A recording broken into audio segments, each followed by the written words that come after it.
profesor Larry Dwyer. Ya buena parte de ustedes que estuvieron el lunes lo conocen. Pues, como sabemos, el principal experto a nivel internacional en temas de economía del turismo. Bueno, algunos de ustedes les he mandado información, un artículo que ha publicado últimamente, que está muy bien, porque cuenta todo el legado de un instituto de investigación que hay en Australia, que durante 25 años todo lo que ha publicado, y de alguna manera un artículo muy autobiográfico un poco de Larry, porque cuenta toda su contribución al desarrollo de la economía del turismo en 25 años, en diferentes facetas, en temas competitividad turística, por ejemplo, es uno de los temas en los que pues, es la referencia básica y fundamental a nivel internacional, en temas de modelos de equilibrio general, computable, impactos del turismo, es otro de los campos que abrieron entre el grupo de Australia y el grupo también de Alan Blake en la Universidad de Bournemouth. Temas de turismo y desarrollo económico, impuestos turísticos, todo, digamos, todos estos grandes ámbitos. Tiene, como saben, un manual de economía del turismo, economía y política del turismo, pues realmente absolutamente recomendable. Y bueno, un lujo tener hoy aquí a Larry y bueno, vamos a disfrutar de su participación y su conocimiento. Gracias, Raul. When Raul invited me here, I said, well, what would you like me to talk about? He said one of the issues he wanted me to talk about was tourism development and linking it up with what's called Dutch disease. Now, this makes it a reasonably narrow talk on economic development of tourism, because there's lots of aspects of economic development in tourism that I won't be talking about. But Dutch disease is an interesting phenomenon that I think is not sufficiently appreciated. Now, Dutch disease, you think of as something, it's nothing like that. The Dutch found oil in the North Sea about over 20 years ago now, and these resources then were exported, so it gave a real boost to the Dutch economy, and so there was a lot of enthusiasm and optimism about finding these mineral resources and so on and exporting them, and Dutch were very optimistic that this would be a real boost to the economy. Well, in some respects it was, but the Dutch currency at the time was the guilder. The guilder appreciated in value because of the additional exports of the gas and oil from the North Sea. So the guilder increased in value. The problem with that was that traditional Dutch exports lost competitiveness, because when the currency became appreciated, the things that the Dutch were exporting, manufactured goods and other commodities such as cheese and tulips and so on, became more expensive internationally. So what happened was that there was a decline in certain other industries within the Dutch economy because of this export boom, and it became known as Dutch disease.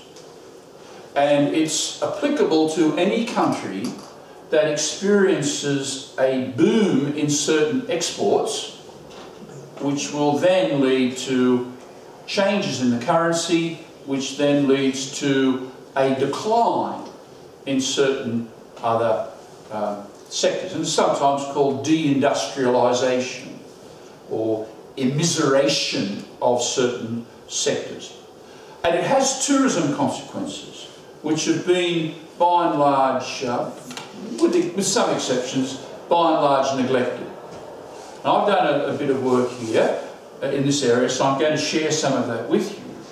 But I do see this area as relevant to an economy such as the Canary Islands that relies very heavily on certain commodity types of exports. For example, bananas in La Palma and so on. And the thing is, though, with the European euro, there's a lot of, well, stability to such a currency. It can change a bit. But Dutch disease can be very relevant to certain economies which have exchange rates that are floating, and there will be all sorts of consequences for tourism and so on there. Let me just talk about some of the things that I think are relevant here. As I said, as a result of a boom in exports of commodities, a destination's currency might rise against other leading currencies. We call that an appreciation of currency. The higher exchange rate leads to significant problems for traditional export and import competing industries. Now, an import competing industry is a domestic industry that competes against imported products. So the higher is your exchange rate, obviously your import competing industries will be adversely affected as well. Now, tourism is an import competing industry, and I'm going to link this up with tourism. We've done some modelling of the impacts of the mining boom on tourism, and it confirms this Dutch disease effect. What happened in Australia was there was a significant mining boom because of the expansion of the Chinese economy. The Chinese economy needed more and more minerals to support its development. And Australia had this wonderful mining boom, but it led to an appreciation of the Australian dollar, and it adversely affected our tourism industry. And policy responses are needed, so I'm going to just talk about some potential policy responses there. And the discussion I'm talking about, even though I will use some Australian examples, it has relevance for destinations worldwide. It has relevance for any destination that is experiencing either a boom in tourism itself, because that will affect other industries, or a boom in the other industries, which will then affect tourism.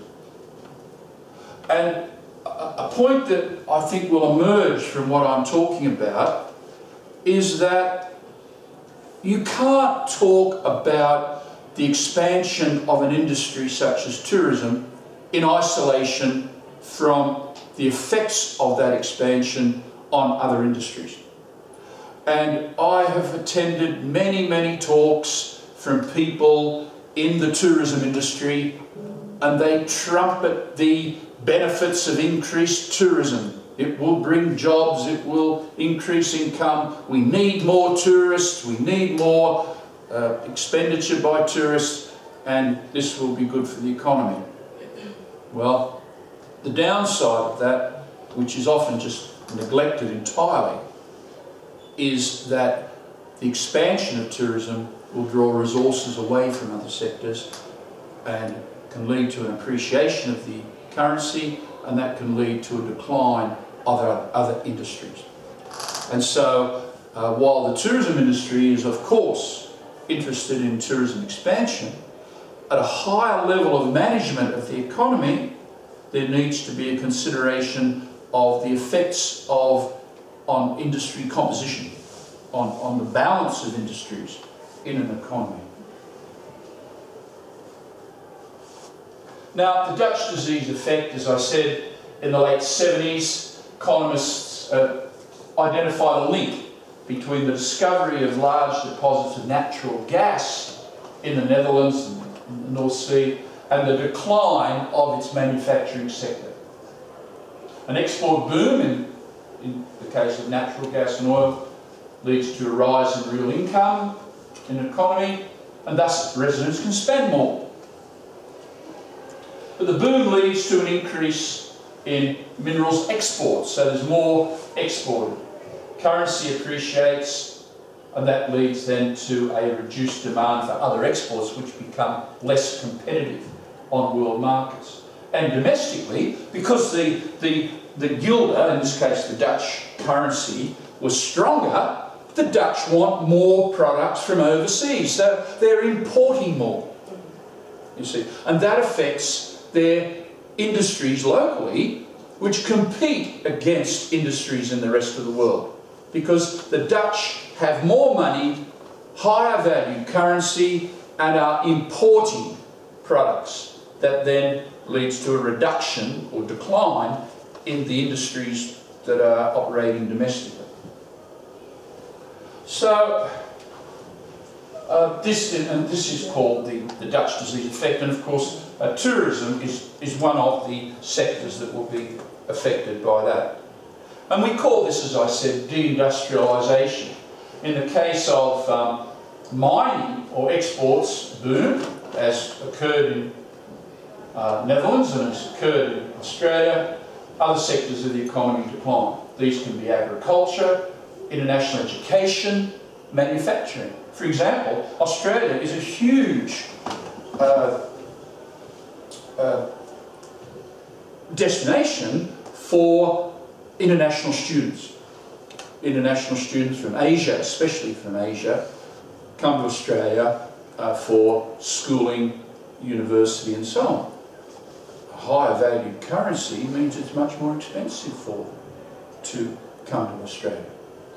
And that, of course, affects our tourism industry as well, because when the students come into Australia, their families visit them and so on, and it generates a lot more tourism. So there's lots of important effects here. Tourism as a tradable service is affected by the exchange rate and the various spending resulting from the boom. Now, what if tourism is the booming sector? Because tourism turns non-tradable goods and services into exportable goods and services, the symptoms of Dutch disease can result from a tourism boom. A tourism boom can lead to a reduction, a decline in other sectors. And this is an issue that's very important. As we say, economists say there ain't no such thing as a free lunch. So if tourism expands, it can be at the expense of other sectors. A tourism boom tends to raise the demand for and prices of non-traded goods. Improvements in the terms of trade, secondary terms of trade, expanding their production at the expense of traded sectors, and in particular the manufacturing sector. So a tourist boom can lead to this Dutch disease effect.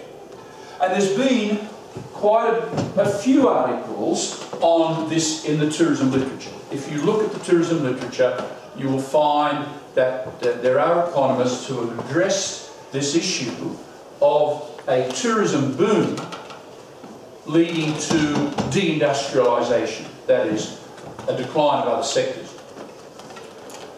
But the first article that looked at the reverse situation, that is, these export booms leading to a decline in tourism, was, I think, an article that we published in Annals of Tourism Research last year.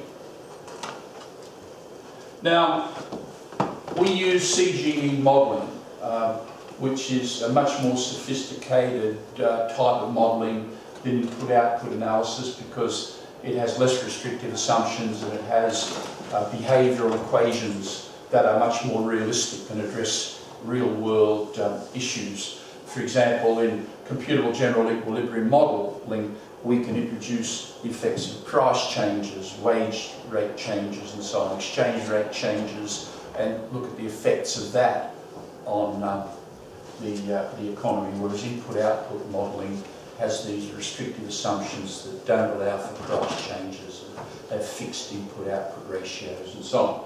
So it's just a more sophisticated type of modelling. Now, the boom in tourism can generate an increase in welfare. It can be good for the economy up to a certain extent, but it could lead to net welfare losses as other industries decline. And it's a priori, it's not obvious which will be the greater effect. We can't say what will be the greater effect until we actually do the modelling. So researchers and practitioners must evaluate both the tourism sector's overall impacts on the host economy and its net effect on the community, and that's what we've done in a paper. Now, what our focus was, though, is on tourism as the lagging industry. That is the victim industry. That is the industry that is affected by a boom in another sector. As I say, most studies are focused on the effects of an expanding tourism industry on other sectors. But what about the reverse situation? What about an economy that is experiencing some boom in exports that then adversely affect tourism? So Australia has its mining boom, fueled by the Chinese need for minerals to fuel the Chinese economy.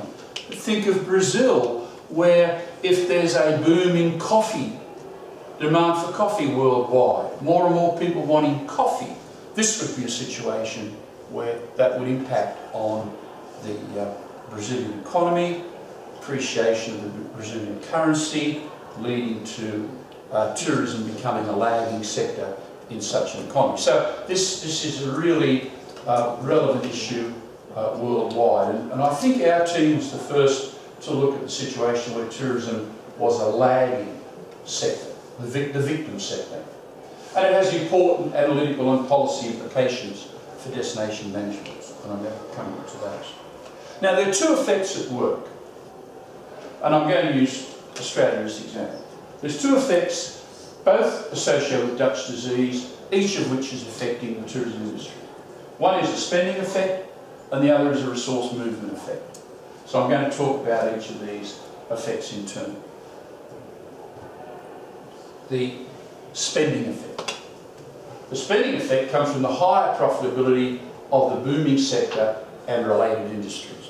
So in Australia, the mining sector, with its vast exports to China, is much more profitable, generating income, paying huge salaries. Drivers of trucks were getting the equivalent of €100,000 a year for driving trucks in the remote areas of Western Australia and so on. Cooks, people who serviced apartments and so on were getting big salaries as a result of getting people to move and go to work in the mining sector. Prices in the mining sector rise. The sector pays high wages to workers, higher capital payments to the owners of capital, higher tax revenue to the government. Now, the rise in real incomes raises the demand from households and governments for all goods and services in the economy, including non-tradables such as tourism. So there is an effect on tourism which is positive here, in that people with more money can afford to travel more. So there was some positive effect on tourism. However, there was then also an appreciation in the exchange rate because of this export boom. The resource movement effect was due to the higher profitability in the booming sector, the mineral sector. Resources flow into the booming sector, away from other sectors, including tourism. And of course, that's the point I just made. The resource movement effect is where the booming sector draws in resources away from other industries. So, for example, people working in tourism found that they could earn a lot more money working as a truck driver or chef or general labourer in the mineral sector rather than in tourism. And so this shifted to tourism. Hotels and motels shifted away from being available to tourists and instead provided accommodation for people working in the mining sector. There's a phenomenon called FIFO, fly in, fly out. And the workers in the mining sector would fly into destinations, work for 2 weeks, then fly back out again. There's a lot of this. It's the sort of work that people on oil rigs do. You know, they fly out to the oil rig, they work for a while, then they come back. So you had hotels and accommodation establishments then finding it more profitable to cater for the mining people rather than operate as accommodation for tourists. So resources flowed out of tourism into mining. This is the resource movement effect. And these are, what do we have here? We have tourism imports increased. Tourism imports include outbound tourism. And outbound tourism increased because people had more money. And so people leave Australia and have holidays in Indonesia, Fiji, and so on, Thailand and so on. So tourism imports increased. What do we have? Mining exports, the blue, very healthy and growing. We had tourism exports flattened out for years, just flattened out, and that was the result of the mining boom. They were, before this, tourism exports to Australia were increasing. We had a healthy growth rate in tourism. But because of the mining boom, our growth rate in tourism really flattened out of internationals coming to Australia. And we see here the Australian dollar in US terms here had a steady upward move. Now, when we used our modelling to get a handle on this, we gave a shock to the model, and the shock was that there were over 2.6 billion of increased exports of mineral products. So that was the shock, the 2.6 billion extra mining exports. And the two effects, the two mechanisms by which this affected the Australian economy were an income effect and a crowding out effect. The income effect was the additional income from the booming mining sector injected into the economy, additional demand for all goods and services, including tourism. But the income effects were most marked for business and employment related travel that may be directly or indirectly linked to the mining industry. So a lot of the increased tourism was the FIFO, the fly in, fly out. And this was particularly bad for tourism that was catering for the leisure market. In addition, the boost to household income consumption provided by the boom through increased mining revenues supported increased demand for leisure tourism generally, but it wasn't all that great. But it was affecting particularly those people who were working in the resource-rich states, because they were the people who were getting high wages as a result of working in the mining industry. Outbound tourism is stimulated by both the income effect and the appreciating Australian currency. So outbound tourism really increased. And this brings a special situation, because when you have an appreciating currency and people now find that their dollar goes, or their currency goes a long way in terms of buying goods and services internationally, they will tend to travel out internationally and that will affect the domestic tourism industry. And that's very important in countries where the domestic tourism industry is quite robust, as in Australia, as in France, as in USA and so on.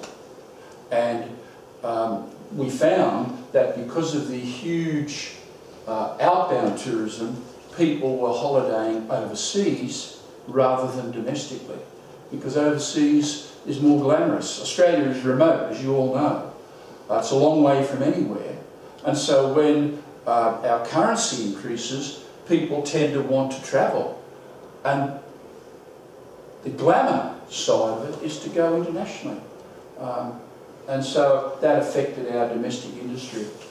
Now, there's the crowding out effect, as I said. Mining competes with other sectors of the economy for labour, capital, goods and services, pushing up prices and the exchange rate with impacts on other sectors.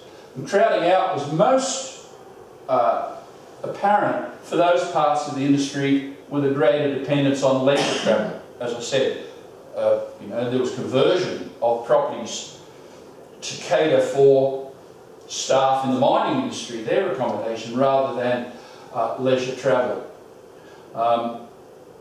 And in segments of the domestic industry which compete most directly with outbound travel, they were affected as well. For instance, in Australia, being a big country, many of the tourist resorts are fairly remote, and they depend very much on a robust domestic market. You know, think of far north Queensland and so on, where the Great Barrier Reef is, or Tasmania, the island at the bottom of Australia. They depend very much on a robust domestic tourism industry. But because of the appreciation in currency, people were travelling to Fiji or the Pacific Islands or Thailand or Indonesia instead of going to these places within Australia. So there were real serious issues there for the tourism industry. Now, in summary, we had inbound tourism demand was down, and that was mainly due to, you know, I said it was quite flat, but it was in fact down by a small percentage, whereas before the mining boom it was increasing pretty vigorously. Domestic tourism demand was up, but a lot of that was to do with the mining sector, the fly-in, fly-outs. And of course, you know, the mining sector people weren't interested in taking tours and weren't that interested in the shopping sector and so on. Those sectors which are important for an overall tourism. The mining workers travelled, yes, they flew into the mineral mining areas and they flew out again, but they didn't do much by way of tourism when they were in these places. They just worked. And you know, that affected those other types of services, such as tour operations and so on, which are an integral part of the tourism industry. So aggregate tourism demand overall was up, but by a very small amount, and the leisure element was quite down. But outbound tourism, of course, was up because of this income effect. So we had all of these different effects taking place. And it's amazing, you know.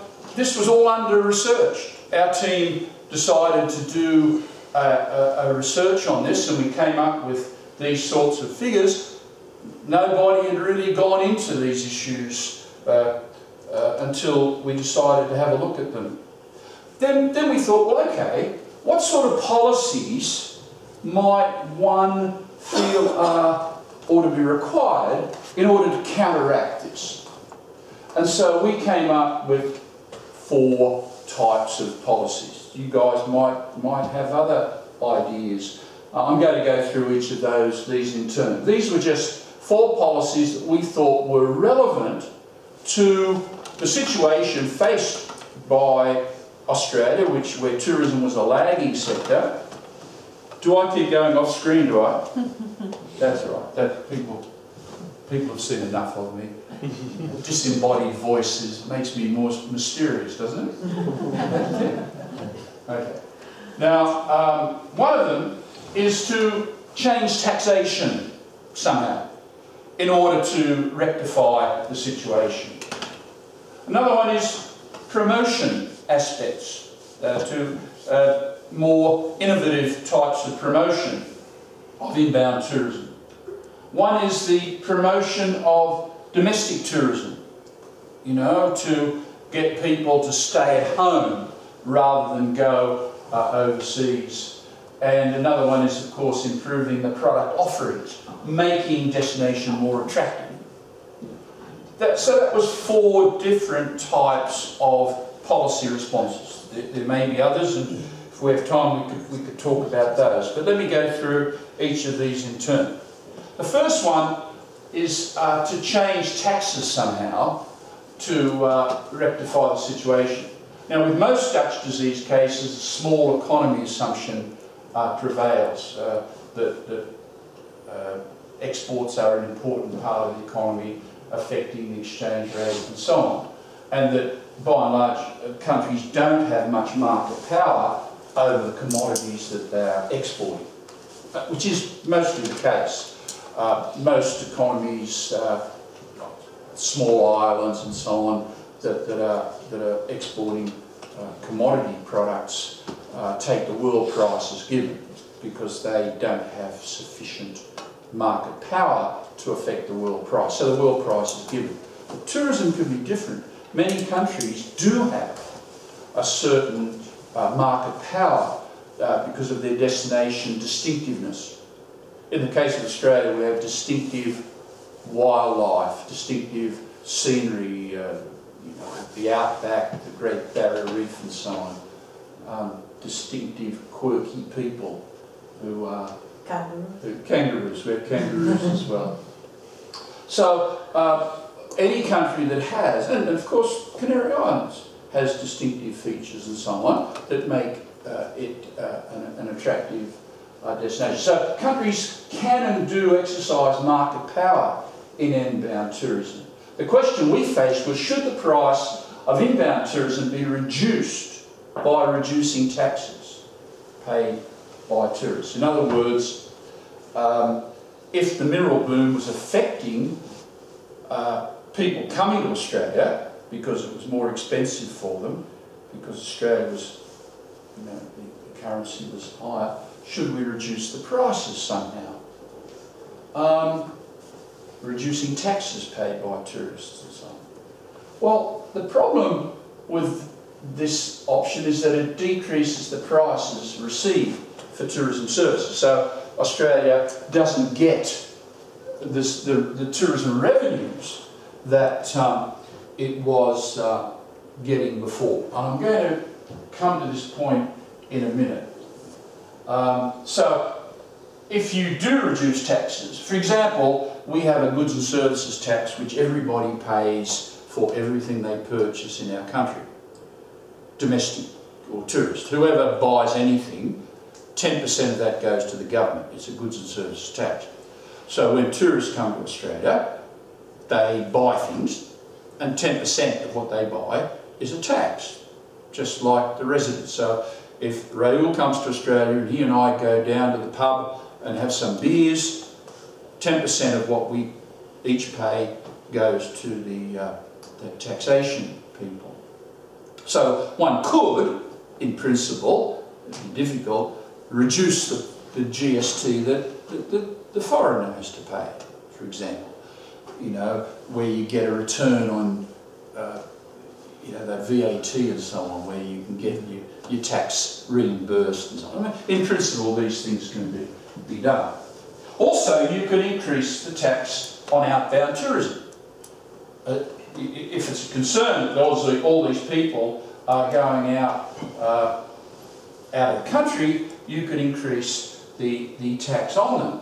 And in fact, Australia did do precisely this. It introduced what's called an outbound passenger movement charge. So when you go to Australia, you don't have to pay any tax to enter the country, but you have to pay a tax to get out. And everybody does. Everybody does.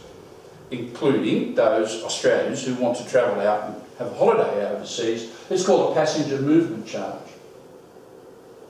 Now, when the passenger movement charge was introduced by the government and then increased by the government, the tourism industry screamed out, "Oh, we're hurting you, you know, we're uncompetitive, and here you are increasing the tax." They didn't mind the tax on residents because that can deter residents going out, and those residents might holiday domestically. But the tax was also paid by internationals, and that was what the tourism industry was really concerned about. Well, we did, and this is a side issue, by the way, just a side issue here. We did some modelling here and found that overall the tax was beneficial to the Australian economy. Yes, it did have some impact on inbound tourism. There is some reduction in inbound tourism, but overall the tax was net beneficial because you had all these people paying the tax, and also you had domestic people that would not pay the tax and instead holidayed domestically. So we did a study, it was published in, I think, Journal of Travel Research on the passenger movement charge. And we found that overall Australia gained from the tax. So this was a possible policy response to the Dutch disease problem. The introduction of a tax on outbound tourism, which then can help the domestic tourism industry, and we actually our studies show that this was beneficial to the Australian economy. So that was one type of policy response. Another one is inbound tourism promotion. Obviously all countries do this. There's empirical evidence that expenditure on tourism promotion is effective. It's probably not as effective as people think it is. But it has some effect. I think a lot of the time people overplay or overestimate the impact of promotion in bringing tourists to come to a place. But there is evidence that promotion, good promotion, does bring in people. So a destination marketing effort, and Australia did this. Australia has, by and large, a pretty good destination marketing organisation.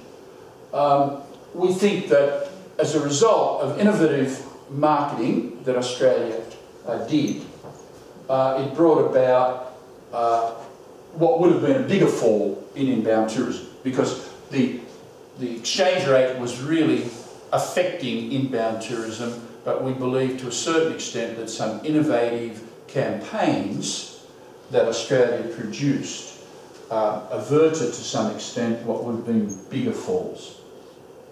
And we've done some recent work indicating additional promotion can raise GDP and welfare in Australia. So innovative tourism promotion can be a response to this Dutch disease situation. Promoting domestic tourism. Now, this really only is an important issue for countries that are, I think, geographically large.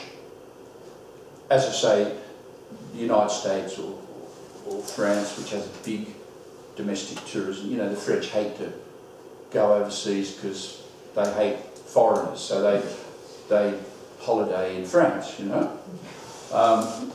And Australia has a big domestic tourism industry. 75% of our tourism is domestic. If we didn't have the domestic industry, we would not have an international industry, because there'd be nothing there for the tourists.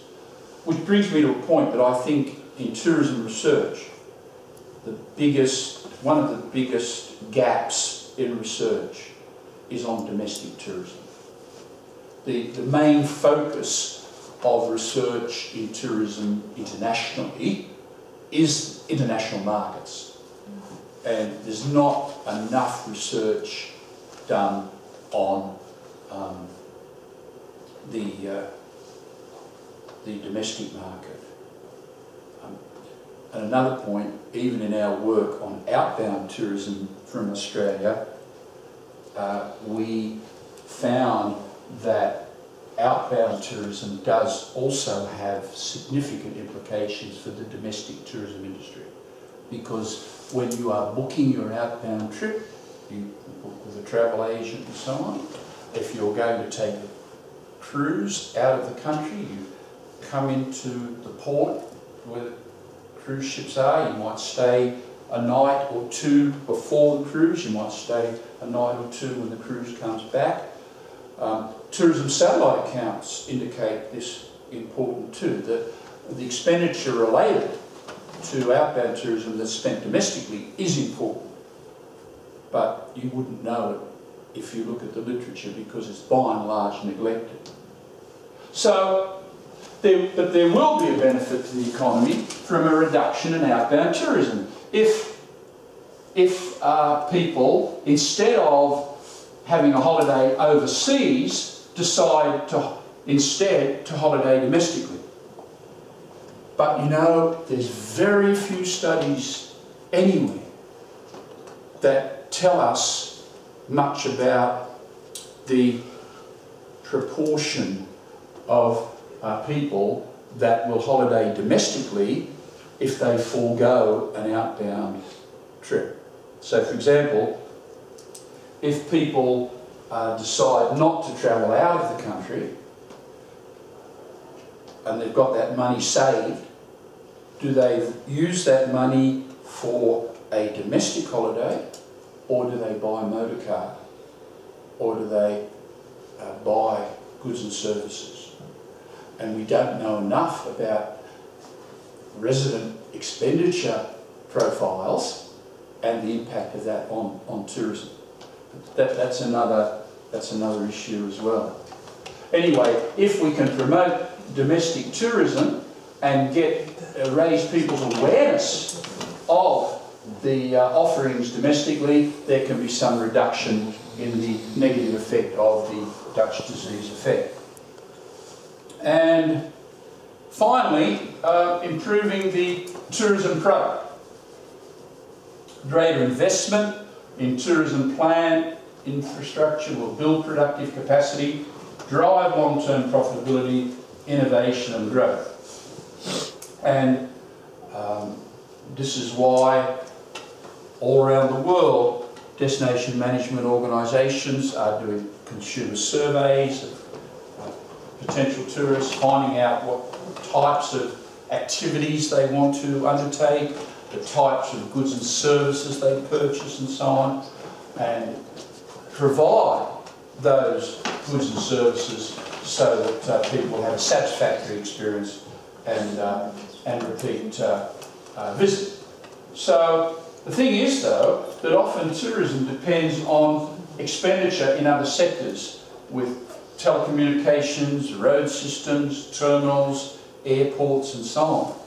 And this leads to a situation where tourism is so heavily dependent on supporting expenditure in other sectors, often government-led in terms of public and infrastructure and so on, that you know, it's outside the control of tourism operators. So we flag the fact that the demand for the supporting infrastructure is outside the scope or control of tourism operators, and is an additional complication. And it's one of the reasons why there's such uncertainty often attached to tourism investment, because for the investment to pay good returns, there also needs often to be investment in other sectors, transportation, transport systems and telecommunications and power, energy and so on, to support the tourism industry. So these were, and the paper, the research goes into these in a bit more detail, but we don't need to go into those now. But these were 4 policy areas that we believe need more attention in a situation where tourism is a lagging sector and suffering from Dutch disease. Now, a paper was called, "Is Australian Tourism Suffering from Dutch Disease?" And that was published in Annals, I think last year. The conclusions of this: there's no magic solution for any tourism industry that's a lagging sector. As I say, in La Palma, we talked about that yesterday with Raul and his team, big banana exporter. If Canary Islands was had its own currency, then that could make tourism a lagging sector in such an island, because obviously then the more bananas you would export would have an impact on the exchange rate, which can adversely affect tourism and so on. However, you have the buffer of being in the Eurozone, and so some of these issues won't be quite as important. There can be resource movement effects, but the exchange rate effect won't be as evident for people in the Eurozone as they are for countries such as Australia, New Zealand, the Pacific Islands and so on, where you have your floating currency for your nation. A long-term impact of the appreciation of the real exchange rate may be a shift towards a narrow export base as a result of structural change within the economy. The mining boom seems to have vanished now. The Chinese economy is not doing so well, or at least it's not increasing at the rate that it was. Its demand for Australian mineral products has gone down, and we no longer are facing this mining boom situation with our exchange rate being high. In fact, it's now pretty low. But the legacy of this is there's been a lot of structural change in the economy, and a lot of the tourism operators that used to be in these mineral areas and so on moved and have gone, and so there's now real gaps in the provision of certain tourism operations as a legacy of this mining boom. Now, of course, once this occurs, the destination then becomes more vulnerable to external shocks, because what's happened is that you don't have the same robust export profile as you had before. You have a narrower range of exports, and it makes economies much more vulnerable to any shocks going in. And of course, many tourism destinations exposed to large fluctuations in commodity prices, which influence their export earnings.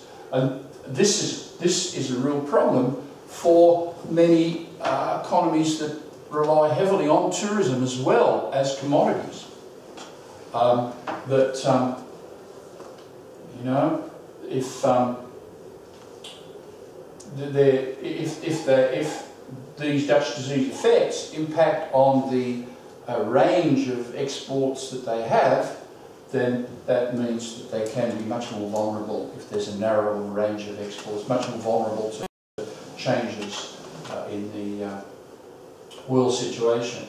So there's good reasons for a country to develop the identified strategies to support the tourism industry. Basically, you know, our view is the tourism industry needs to be supported into the longer term. And finally, I believe the issues that have been discussed here have implications for destinations worldwide that are experiencing export booms in commodities other than tourism. So any time you hear of a country anywhere that's experiencing some boom in its exports, it will have implications for tourism. Unfortunately, I think these issues and challenges have been by and large neglected. Even some of the good stuff in tourism has been done with using sort of models with restrictive assumptions rather than looking at real world situations. Australia is not the only country where tourism has become a lagging sector due to an export boom in another sector, and it's up to researchers then to look and determine some of the effects on real world economies. Whether the same types of effects as we experience exist elsewhere, that's an empirical matter. But I'm sure that they are being experienced. It's up to researchers to highlight them and attempt to measure them. And I think that the approach that we adopt can provide guidance for the type of research that needs to be conducted in other parts of the world. So that's what I wanted to say. I hope that was of interest, and I'm happy to talk about any issues. There may be other policies that you think we should have discussed, and I hope that was of interest to you. So, there you go.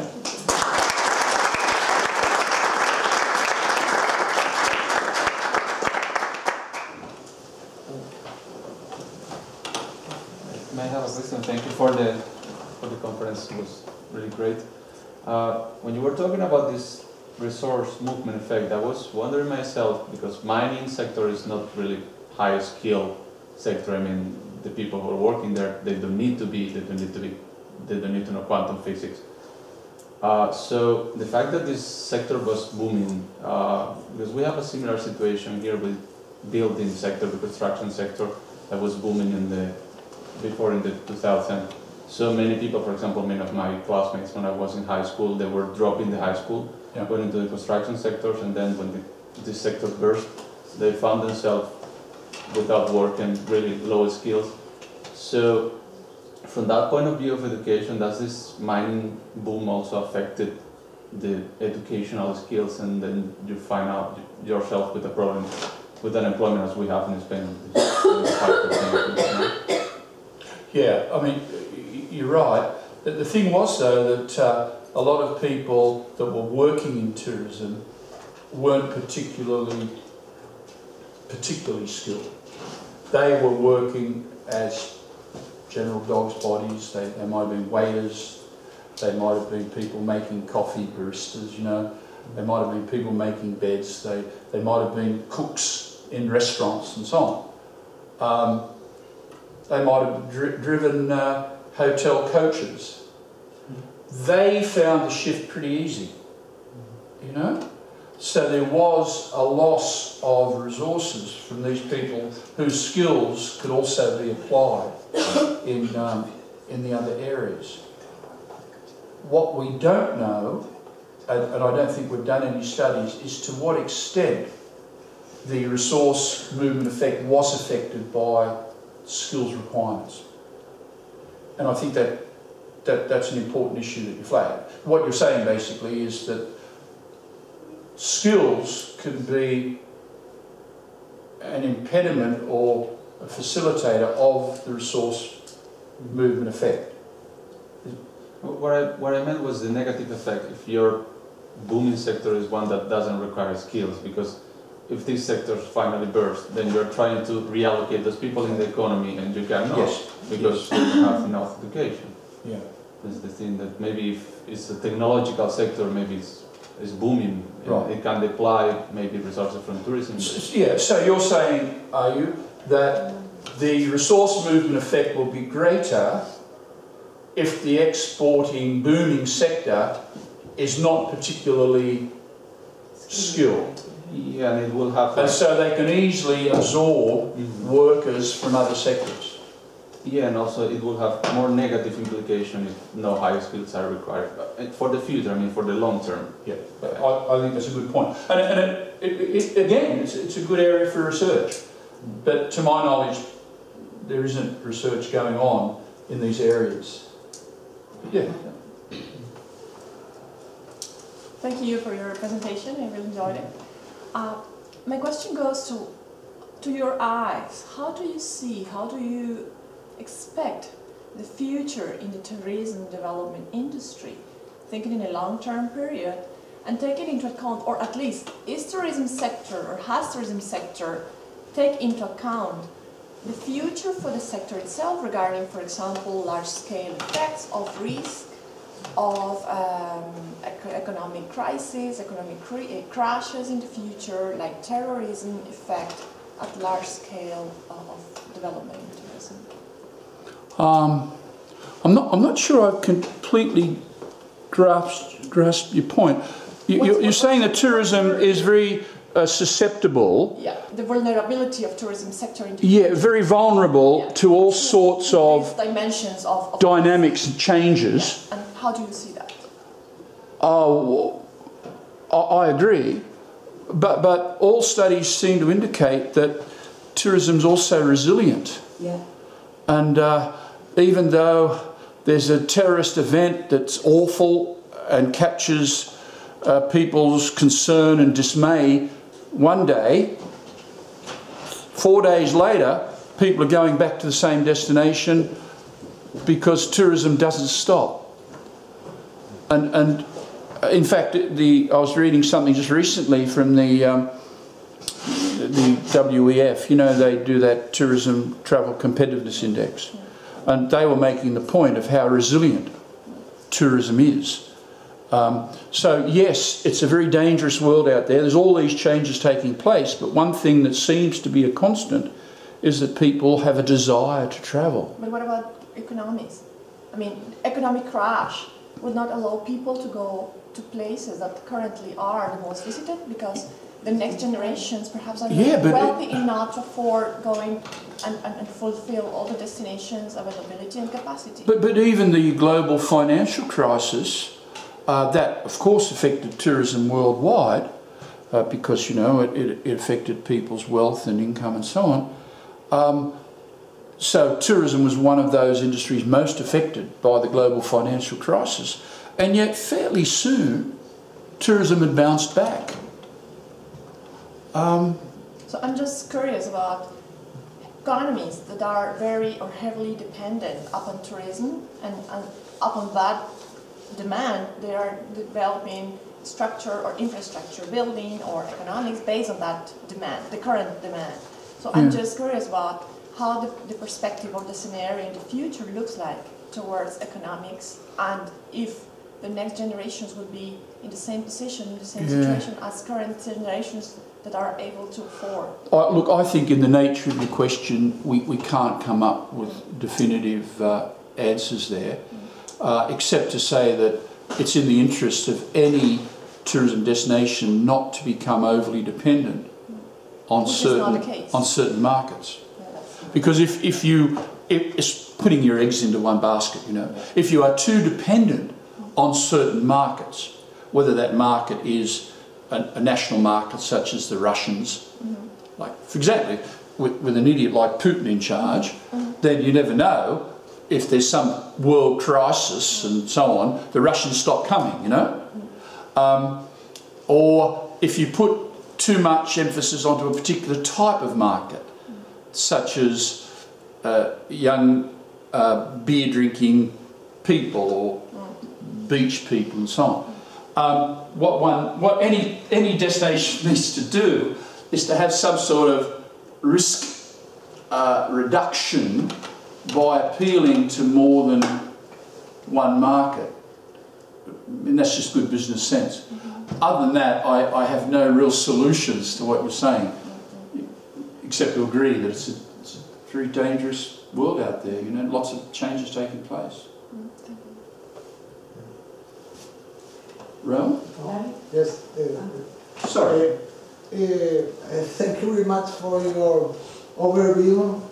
You didn't talk about the Canary Islands, but most of the topics you mentioned are very, very relevant. We have this is maybe a very big laboratory for all these questions. We have in the last 15 years, we have policies to manage tourism growth because the relation between growth and tourism can be tourism like that you see, that you mentioned, tourism growth or booming growth can affect other sectors. Other sectors we have quite of that. There is a paper made for the Balearics and the Canary Islands where it says that the development of tourism in both archipelagos has had detrimental effects on other alternative activities. We have recently the question of oil prospections and tourism, yes, and the other was a risk. I wonder what, it hasn't been analyzed, the effects of that disease without an exchange rate. But I think that the effects are still... Well, the resource movement effect will still be relevant. Yes, it's still. And the expenditure effect, because the prices and the salaries, the wages rise, so particularly for the non-tradable sector, yes, there is an increase in cost in the non-tradable sector. For example, in the Canary Islands, if you have a booming oil sector, not for the exchange rate, but the real exchange rate would appreciate because of the increase of prices. And but in the Canary Islands, maybe some of them are our concern, but there is another concern. The growth of tourism can be detrimental, not for other sectors, but for tourism itself.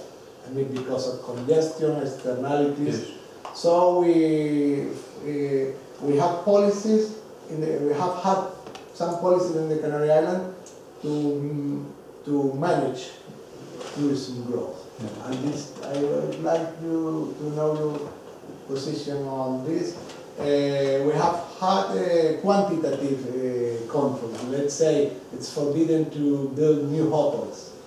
We have had such a policy for 15 years. Now they are opening again the market, and that can be detrimental for the tourism growth, could be detrimental for the tourism sector itself. Yeah. We may also, alternatively apply taxation. That's another issue that is in the air in the Canary Islands, because, for example, the Balearics or Catalonia have applied recently taxes, new taxes on tourism. So we can control through, if we say tourism growth must be managed somehow, what is your position, for example, on the one side, the quantitative controls, or the taxation, and what kind of taxation is the best to manage? Maybe like this passenger duty in Australia, maybe better than taxing in hotels. What is the best policy options for managing the growth of tourism? I mean, I can't here now say what best policy measures are. I mean, obviously that would require a careful consideration of an appropriate policy mix. But you did raise an interesting point that in some places, some countries, such as Canary Islands, you don't have the exchange rate effect. But you see, the resource movement effect is relevant. And if a sector in Canary Islands is booming, whether it's construction or whatever, and draws resources into it, it draws those resources by offering higher wages as an inducement for people to leave other industries and go into it. Which means that overall, if tourism will lose resources to an expanding sector, and if tourism wants to retain those resources, it's got to pay higher wages and so on. And that means higher prices in tourism, which means a loss of destination competitiveness. So a lot of the issues are relevant to a country that isn't experiencing exchange rate change, because there will be a loss of destination competitiveness. Now your issue is trying to save tourism from itself.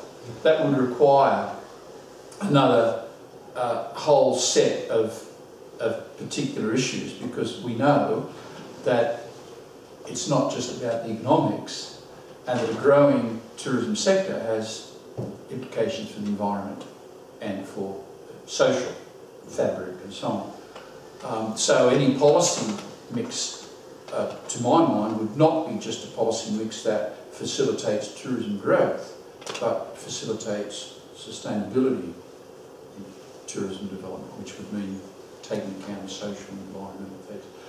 And that's too big a question to answer here. You know, I mean, you know, it's I do have, in fact, a PowerPoint presentation I make on tourism planning and those implications, where I address a lot of these issues, but we can't do it now. Sorry. Thank you, Larry. It has been a very deep and wide overview of the Dutch disease, and it's a pleasure. No? You read, but learning from you is very pleasant. Thank you very much. I am an environmental economist moving with tourism, and I don't have really high skills on monetary policy and fiscal policy. But during the last period, the crisis period, I have learned something that might be helpful also to see how to bring the Dutch disease also to a local place like this. You know, when you have a booming sector, exporting sector or trading sector, and the currencies adapt, by devaluation, then you have a mechanism that spreads the effects all over the economy, and it might have long-run effects, but in the short run it will soften the effects in the economy. So you have the booming sector, and it goes to the tourism sector or not trading sectors, and it spreads, but also it gauges or it softens, the overall impacts. So what happened when you have a booming sector? Let's say, for example, we have oil near the islands, and they try to extract it, and that boost our trading sector, but we don't have currency. This is more or less what we have been living in the last 8 years, because we have a crushing sector, which was shares, the value of the land, the value of the buildings, construction sector, that it crashed. And of course, there must have been ways to adapt the main mechanism, the fiscal policy and the monetary policy, to that crash, but we didn't have. So we have what we call internal devaluation. So salaries have gone down, all the rents for the other, for the whole production factors have gone down. So indeed you have a devaluation, not through the currency, but through the values of resources in the region, no? So if we have a booming sector like oil in Lanzarote or in the other islands, we will not have a currency movement, but the internal effects, and that's my point, and I want to know if I'm thinking it right, would be even more crushing. You will have the resource movement really, really strong, just because you don't have a currency mechanism to soften the growth of the booming sector and on the non-trading sector like tourism. So it is possible to have the Dutch disease. I think it's very powerful to analyze sustainable development also, even though you don't have currency effects. Yes, I think that's right. For example, in La Palma, the workers would move from agricultural sector to the tourism sector. Income or savings will go to the tourism sector, and that will increase the average income in the island, which will make them less attractive to subsidize it, for example, from the European Union. So there are fiscal effects, big fiscal effects also, that can make a big decline on the agricultural sector there.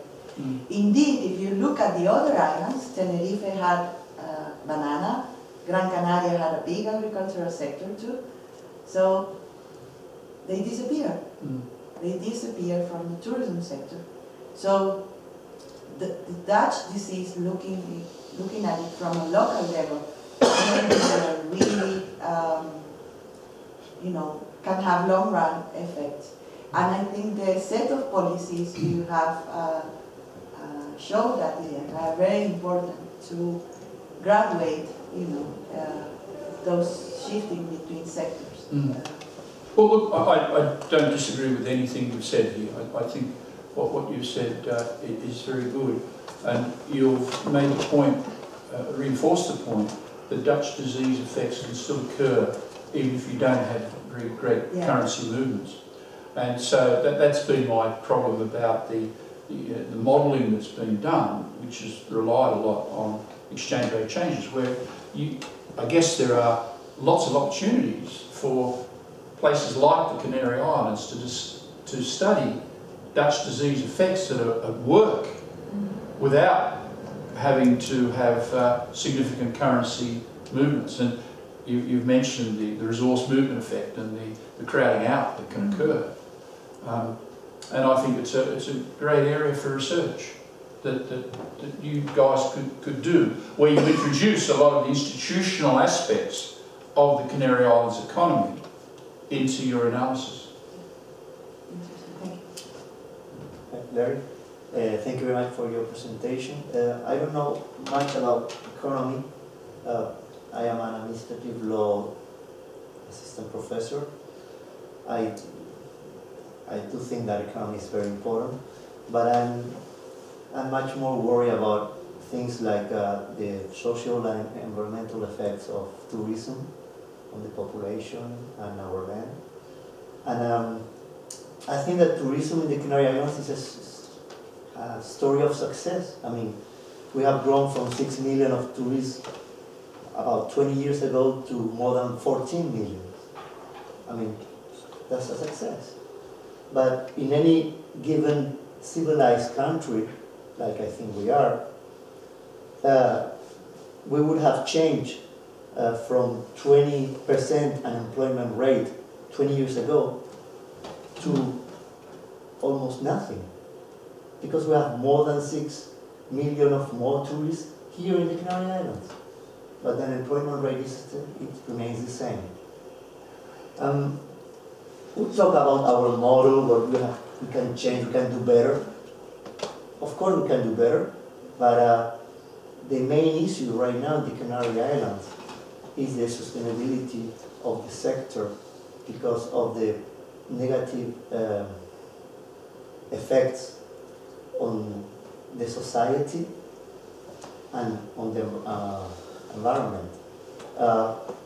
Let me give you some figures. 20% of the population in the second largest of the Canary Islands is Fuerteventura. 20% are Italians right now, working on the tourist sector. Most of the people that work directly with the tourists are tourists, are people that were tourists just a few months, a few years ago. We have a very deep problem here that, I don't know, sometimes I feel like my colleagues, they don't care much about, because there's a lot of money on researching on other things, because this is not politically correct what I'm saying. But there is like what I have called like a Hawaiianization of the Canary Islands. I've been 3 times to Hawaii, and I know what the Hawaiian population are right now in Hawaii, where they are right now. You have had some problems in New Zealand that you know very well, or with the native Australians. And our education is not prepared for what we are facing. I mean, people here talk English very well, but we are part of an elite here, you know. We have high education, but most of the people in the Canary Islands, they don't get any language education. We have the same level than in other parts of Spain, and we are living because we have tourism. That hasn't changed in our education. I don't know if you have walked around places like Las Americas,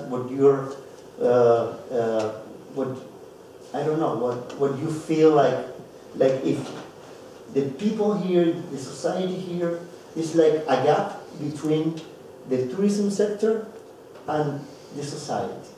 Think about, for example, some publicity that we have here, like we have Tenerife la Isla Amable, which means Tenerife, the kind island. The what? The kind. Kind island. Kind. Tenerife, that was like 20 years ago. Right now they're saying Tenerife la Isla 10, Tenerife the A+ island. Why? What is that message sending? That maybe we're not kind with tourists. That maybe we are not the A+ island, and we should be the A+ people with the tourists because we are living because of them. We have, and part of it is true.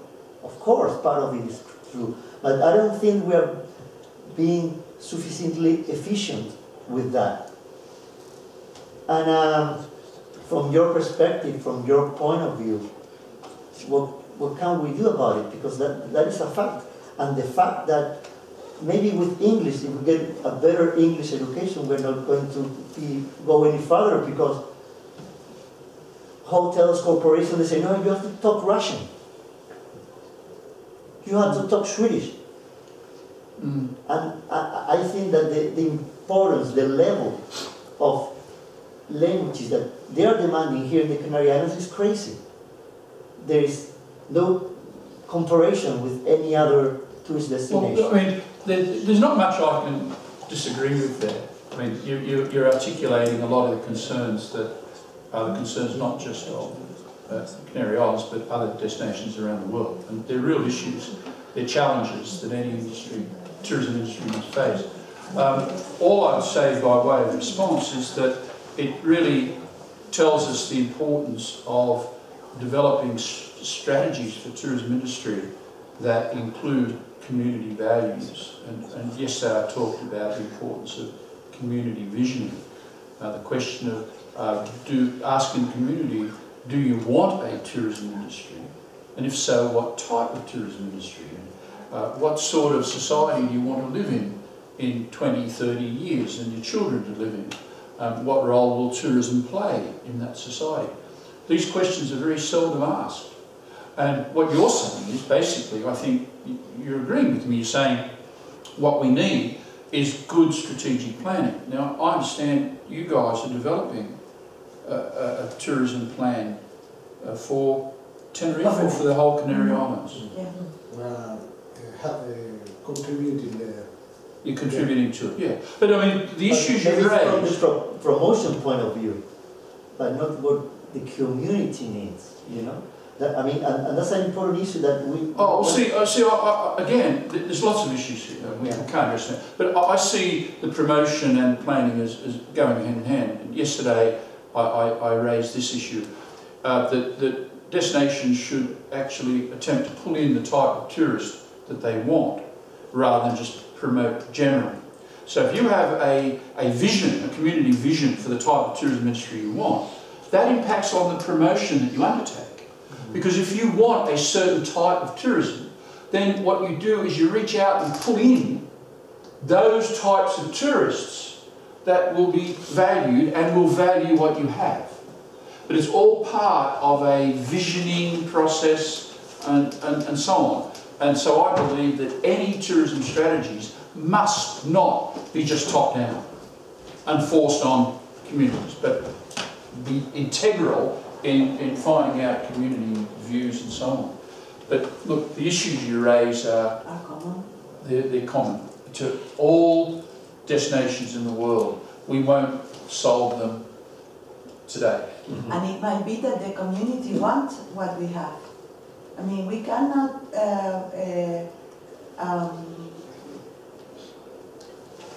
a talk beside the reality we are living. And if you talk about being politically incorrect, but maybe what is politically correct is that people don't want to work. I mean, I've been in Hawaii too, and many destinations, people don't want to work. They don't want to work. Why there is unemployment? And why even if you have an educational system, and you can invest in languages and you can invest in other capital, people still, don't want to, well, maybe they don't want to work. And the welfare that is created with more with the type of the tourism development we have, might give welfare enough to sustain a natural rate of unemployment between 20 or 30% in the Canary Islands. They don't want to work. Well, we have people that don't want to work in the Canary Islands, that's it. No, I'm raising an extreme, or on the other side, talk that can be politically incorrect also to raise it in a room like this, but it can be brought in. They can't work because they just don't have the skills, and corporations, hotels, they're demanding some kind of skills in such a higher level and such a crazy level with no corporative responsibility. Eh? When they are hiring somebody from Germany, for example, and we have a very unemployment high rate percent of people that come from our grades here in tourism, a very high unemployment rate when they are here. And they want to hire somebody from Germany, which is in practicing, just doing some practice. I'm talking that they have no responsibility, those people. And I think that the tourist sector is not, it's not working for the people here. I mean, there's a gap between society and the tourist sector. And I think we have to work in that way. But as I said, researching those things is not very politically correct. So they give money for some kind of other research, and they don't give money for what they're doing. When Luciano Minervi, somebody from the Hawaii, a professor from the Hawaiian State University, came here, it was 2003, and we were in the booming of construction and everything. We went to this mountain very close to Las Americas, and he saw all these hotels that they were being built. And he asked two things. The first thing he asked was, where can I invest? Because he saw so much economy going on. And the second thing he said, that is some kind, what you were saying, is how does the community profit or has profited from this growth? And the answer was very little. Very little, and that's very sad. And of course that happens in any other part of the world, but in such depth, in such importance, maybe the Canary Islands is one of those places where this phenomenon happens in a very high level. That's what I wanted to say. If I may answer, I don't want to be the devil's advocate of corporations and so on, but I think it's also up to the model of tourism that we have created. We are bringing tourists from every part of the world. When a Russian tourist, for example, comes here, well, they only speak Russian, speaking from experience. So if you don't speak Russian and you cannot communicate with him or her, you have to hire someone who speaks Russian. In spite of the abilities that it may have, but if you need to make a transfer from the airport, well, you don't need to. You just need to go and speak with them. Okay, you are a visitor, whatever, and then go to the hotel. I agree with you that, as Larry we spoke yesterday, we need a pull movement to decide, okay, what kind of tourism do we want? From which kind of tourism we will benefit the most the society? But what I wouldn't do is to blame the big corporations for a model of tourism that we have created. If we have created that model of tourism and we are going, let's say, shooting at every target, then of course if you don't match this model with the education, if we have 20% of people who speak regularly English, so it's not just on blaming the big corporations. Yes, but it's not just the firms that are guilty. It's not just that the workers don't want to work, and it's a problem in the Canary Islands that goes beyond tourism. It has to do with the society. If we didn't have tourism, if we had another sector, we may probably have the same problem.